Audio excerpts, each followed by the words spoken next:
Invitée sur le plateau de RTL le mercredi 27 novembre 2019, Laurence Favalelli, ex-agent artistique de Laetitia Hallyday et proche de la famille, a affirmé que Johnny Hallyday n'a été influencé par personne lors de l'écriture de son testament.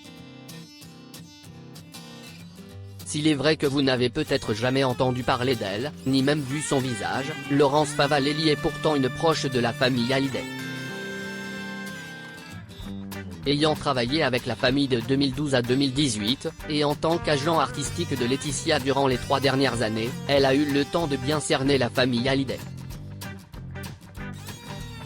Laurence Favalelli était invitée sur le plateau de RTL le 27 novembre 2019 pour mieux parler de son livre axé sur la famille Hallyday.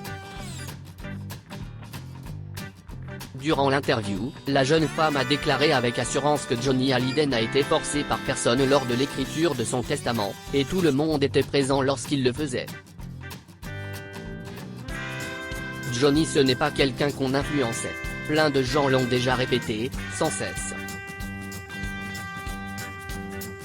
Ce n'est pas quelqu'un à qui on a fait signer un bout de papier, en lui forçant la main. Il était là, et il avait toute sa tête, a-t-elle déclaré. Pendant près de 2 ans, Laetitia Hallyday a toujours été tenue responsable de la décision de Johnny Hallyday concernant son héritage.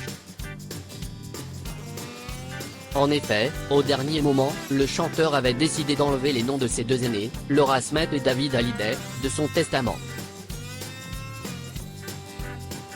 Après la mort du musicien, sa veuve a été pointée du doigt par les internautes, mais la déclaration de Laurence Favalelli vient tout changer. Durant l'interview sur le plateau de RTL, Thomas Soto a souhaité revenir sur une déclaration qu'a indiquée l'auteur dans son livre concernant Laetitia Hallyday. Selon Laurence Favalelli, lorsqu'il lui est demandé si la volonté de Johnny a toujours été de déshériter ses aînés, elle fait tout simplement savoir que c'est ce qui lui a toujours été dit. Ainsi, Laetitia Hallyday a voulu respecter les dernières volontés de son défunt mari jusqu'au bout. Depuis la mort de Johnny Hallyday, Laetitia n'a pas la paix qu'elle souhaite avoir. Ainsi, elle opte pour un retour au dialogue entre son camp et celui de Laura Smith et David Hallyday.